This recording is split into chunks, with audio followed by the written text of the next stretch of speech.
Hello, this is a sermon for Palm Sunday 2022, the 10th of April 2022, in the year C.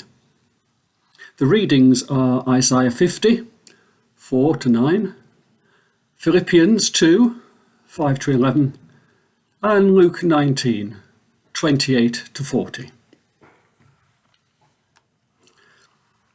I once processed out of church just behind the Pope. Admittedly, it was quite a way behind, but I was on that one occasion in the following group of ecumenical clergy leaving St. Paul's outside the walls in Rome after the annual ecumenical Vespers to mark Christian Unity Week. Pope Benedict had walked the length of that huge church in Rome down the central aisle. Hundreds left their seats and strained to touch him as he walked by, smiling benignly. Others stretched forward with cameras and iPhones to capture the moment.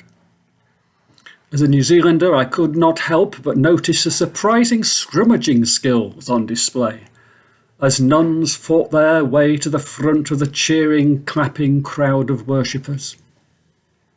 Such was the frenzy of the people that when we ecumenical guests were invited to follow His Holiness, who had just disappeared from sight at the far end of the church, I and the Anglican bishop and a Lutheran minister were all cheered to the rafters, fingers straining towards us, phones and cameras clicking away wildly.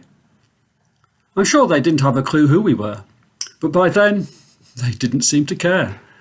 They had just seen the Pope, up close. That was what mattered. Obviously, I don't know for sure, but I always had the impression that Pope Benedict found the public appearance side of his ministry a bit of a trial. I imagine he preferred the small group, the individual in-depth encounter, to the superstar role thrust upon him by public appearances. But being public property is part of the Church's calling. The parables speak often of the hidden influence of the Church, at work silently, unseen, and at first unnoticed. I have in mind the parables of the leaven in the lump, the salt of the earth, the seed growing secretly, and so on. That is all true. Yet there is also a public face to the Church, as well as a private family face. The parables of the light set on a lampstand and the city set upon a hill come to mind. There are times when there can be no hiding away, when our personal relationship with Jesus cannot be a private matter, but becomes public property, to be used and abused by whoever wishes to have a go. Jesus preached and healed and taught in a public fashion, but sometimes he needed to step back. On one occasion, he fled from the crowds who wanted to make him king by force after feeding the 5,000 in John 6:15. Another time, he walked away from those who wanted to throw him off a cliff in Nazareth.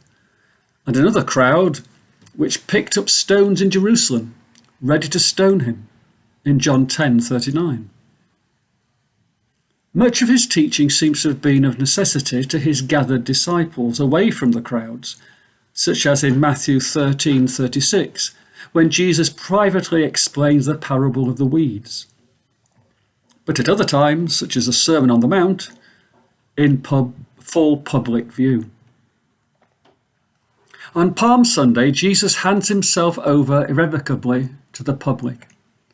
He has prepared his disciples for this moment, helping them through his teaching and his deeds to understand who he is. But what will the crowds make of him? We may be tempted to think that being famous and public property is wonderful. For some it is. For some celebrities it is mostly like Palm Sunday when the world seems to be on your side.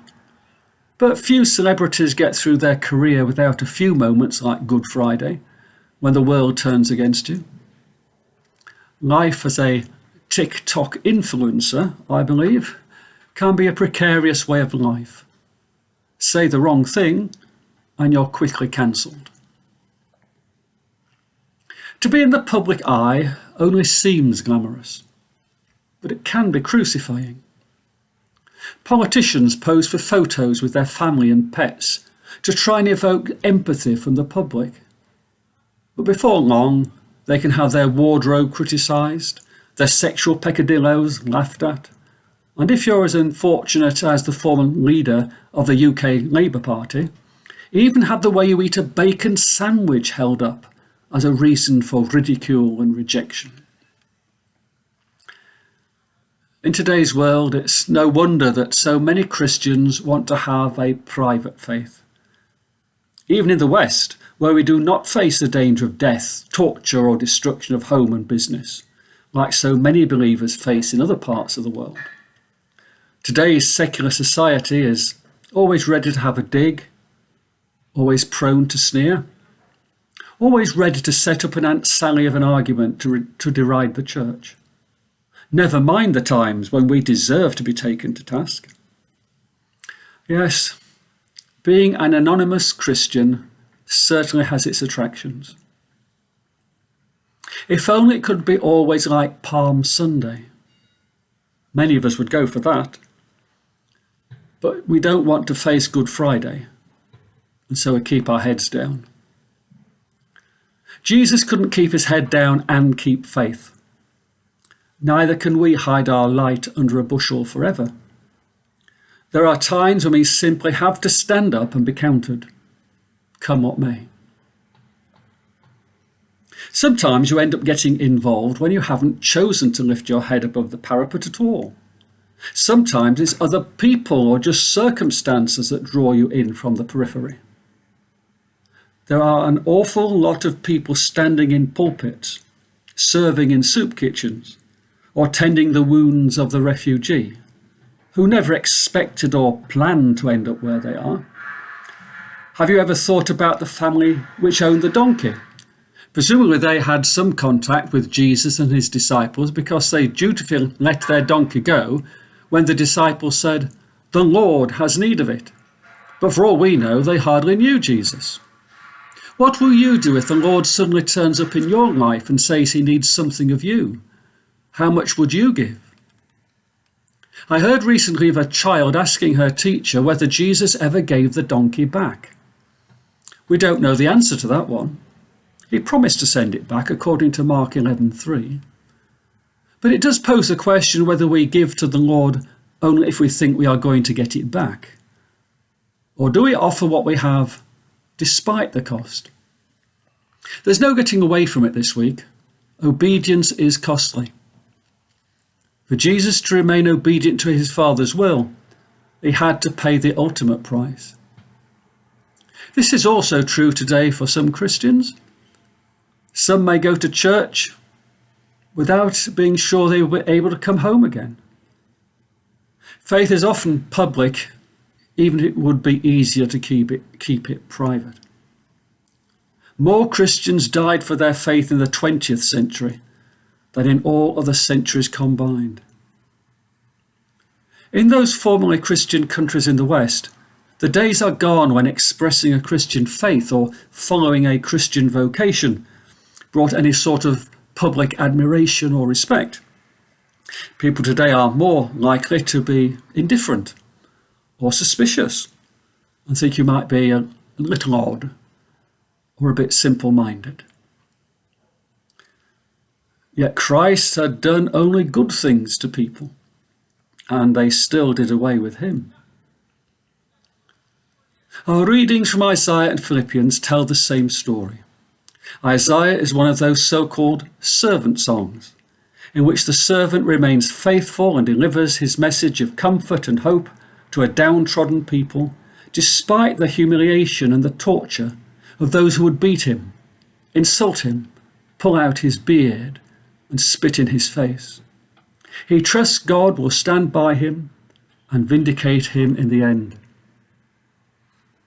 This same pattern is expressed in the form of a Christian hymn in Philippians 2, 5-11, which tells the story of Christ's obedient self-abasement, even to his death on the cross, and the subsequent vindication of that suffering through the resurrection and ascension. It's a pity our gospel reading today finished at verse 40. Going on to verse 41, we see a detail found only in Luke's version of Palm Sunday. As Jesus approached the city in the hour of his triumphal entry, Jesus wept. He might have had good reason to weep for himself, but instead he wept for Jerusalem. He wept for others. Sometimes there is nothing you can do. Sometimes, despite your sacrificial obedience and your costly discipleship, there is little to show for it. Suffering which produces a great harvest is one thing, but suffering apparently without effect is quite another. It takes tremendous faith to continue in the face of apparent indifference. The potential harvest is great indeed. The seed produces 30, 60, even 100-fold. But such a lot of the seed is sown on stony ground, along the path or among the thistles. Some Christians have been called to remain faithful through very barren days. Some have exercised ministry for a lifetime and only known a declining church. I sometimes envy John Wesley. He may have been chased out of places like Wednesbury with people baying for his blood. They may have thrown stones and spread malicious rumours about him in the press. But when he spoke, people gathered in their hundreds, in their thousands. He saw a harvest for all his pain. Most of Wesley's later followers may have been spared the Wednesbury riots, but they have also never known the crowds of eager hearers at Gwenup Pit or Hannam Mount. Jesus wept not for himself, but for those who would not listen. They would pay a terrible price for following another messianic dream, and the whole city would come crumbling around their heads when they faced off against Rome. But despite their unbelief, Christ went on to the cross, weeping for them rather than for himself. I worry that today we tend to weep only for ourselves. We are sorry for ourselves that the ground we sow is stony and the harvest we see is thin. Perhaps we feel resentful of those who have rejected our message, and we are tempted to turn away from the pain of their indifference and seek solace in a private church of like-minded individuals. To turn away from the world because we are hurt is not the way of Christ. To be faithful to him, we must still care enough for those who ridicule our faith to weep for them. For if the cross of Christ is life and health and all things good, we should care enough to bear the pain and carry on. For that is what Jesus did, and we do claim that we follow him. Amen.